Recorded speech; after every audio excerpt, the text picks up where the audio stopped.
চলচ্চিত্র শিল্পী সমিতি নির্বাচনের সাধারণ সম্পাদক পদ নিয়ে এফডিসির ভেতরে বাইরে যেন মিউজিক্যাল চেয়ারের খেলা চলছিল কয়েক সপ্তাহ জুড়ে। ঘটনা গিয়ে ঠেকেছিল হাইকোর্ট পর্যন্ত। তবে বছর দুয়েক আগের সেই নির্বাচনে জায়েদ খান আর নিপুণের সেই যুদ্ধের ফলাফল কিন্তু নির্ধারণ হয়েছিল বাইরে থেকে, রাজনৈতিক প্রভাব বলয় থেকে দেয়া নির্দেশে। ইলিয়াস কাঞ্চন সভাপতি পদে নির্বাচিত হলেও 2022 সালের দ্বিবার্ষিক সে নির্বাচনে প্রাথমিক ভোট গণনায় সাধারণ সম্পাদক পদে জয়ী হন পরে ডিগবাজি নায়ক হিসেবে পরিচিতি পাওয়া জায়েদ খান। কিন্তু একই পদে প্রতিদ্বন্দ্বী প্রার্থী নিপুণ ভোট গণনার সেই ফল মেনে নেননি। এফডিসি প্রাঙ্গণ থেকে বিষয়টি গড়ায় হাইকোর্টের অঙ্গনে। কোর্ট রায় দেওয়ার আগেই চেয়ারের দখল নিয়ে খণ্ড বাগযুদ্ধ রূপ নিয়েছিল কুৎসিত ব্যক্তি আক্রমণেও। তবে শেষ পর্যন্ত চেয়ারের দখল চলে যায় নিপুণের কাছে। তবে ঘটনার আগে পরে এফডিসিতে নিপুণের দাপট নিয়েও তখন চলছিল মুখরোচক সব আলোচনা। এক প্রভাবশালী রাজনীতিবিদের সরাসরি প্রভাবের বিষয়টি কেউ মুখে না আনলেও কানাঘুষা ছিল জনে জনে। কে ছিল পেছনের সেই অদৃশ্য শক্তির উৎস? এতদিন মুখ না খুললেও চলচ্চিত্র শিল্পী সমিতির নির্বাচনের সেই সময়ে প্রধান নির্বাচন কমিশনার পীরজাদা শহীদুল হারুন এবার সামনে এনেছেন সেই প্রভাবশালীর নাম।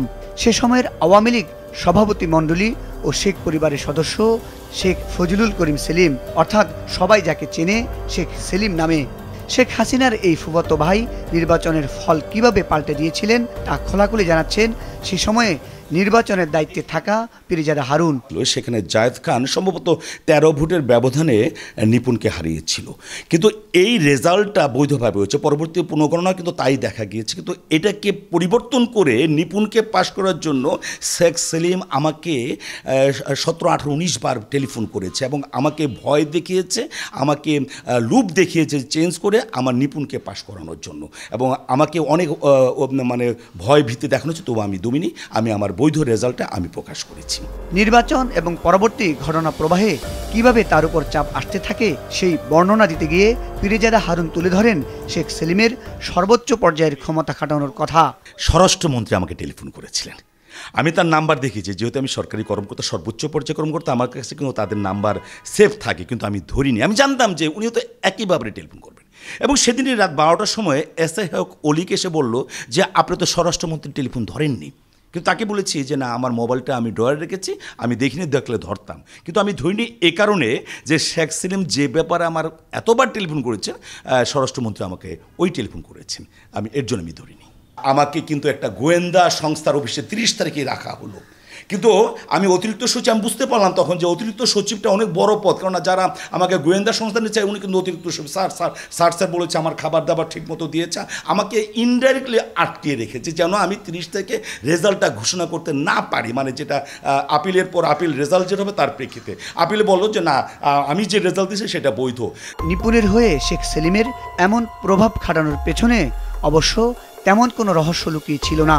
রাজনীতি আর শোবিজ অঙ্গনের দুই মুখের সখ্যতার বিষয়টি এফডিসির সবার জানা। সামাজিক সাংস্কৃতিক নানান পরিসরে শেখ সেলিমের সঙ্গে দেখা যেত চলচ্চিত্র থেকে হারিয়ে যেতে থাকা নিপুণকে।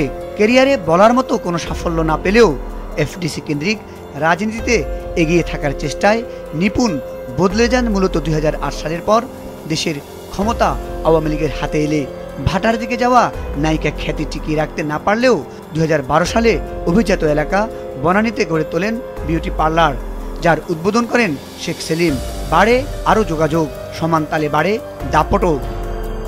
সেই দাপটের রেশ ধরেই 2022 সালে চলচ্চিত্র শিল্পী সমিতির নির্বাচনে নামেন নিপুণ, তাও একেবারে সাধারণ সম্পাদকের মতো শীর্ষ পদে। ভোটে জিততে না পারলেও আদালতের দোহাই দিয়ে বেআইনিভাবে 2 বছর চেয়ার নিজের দখলে রাখেন নিপুণ। আদালত কিন্তু বলেছিল যে এই পদটি কেউ বসবে না, কিন্তু নিপুণ গিয়ে ওই পদে বসেছে। এই ব্যাপারে জায়েদ খান আপিল করেছে, সে পূর্ণাঙ্গ বেঞ্চে তার পক্ষে রায় এসেছে। ওই রায়টাকে নিপুণ যে আবার সুপ্রিম কোর্টে যে ওটা স্টে করে মামলা চলমান আছে, সেই মামলা কিন্তু এখনও চলমান আছে। তাই ওই চেয়ারে কিন্তু কেউ বসতে পারবে না, কিন্তু 2 বছর কিন্তু নিপুণ বসেছে, কারণ ওই ক্ষমতা বলে আমাকে দমাতে না পেরে, আমাকে ভয়ভীতি দেখিয়ে দমাতে না পারে, আমার লুপ দেখে দমাতে না পারে তারা এই কুটো চালটা করেছে।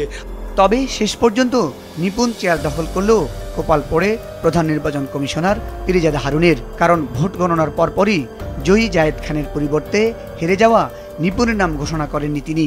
তাতেই বিরাগভাজন হন অভিনেতা, জাদুশিল্পী এবং অর্থ মন্ত্রণালয়ের সাবেক এই অতিরিক্ত সচিব। আমি বঞ্চিত হয়েছে, আমি সিনিয়র সচিব হওয়ার কথা, আমি সিনিয়র সচিব হতে পারিনি। আমাকে বিটিভিতে কালো তালিকাভুক্ত করা হয়েছে।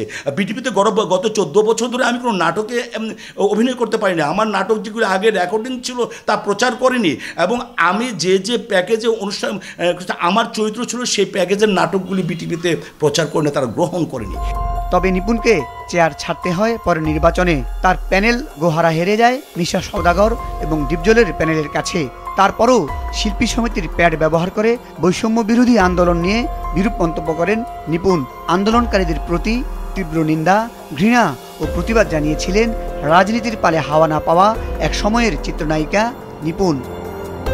মুজাহিদ সাকিব, মাছরাঙ্গা টেলিভিশন।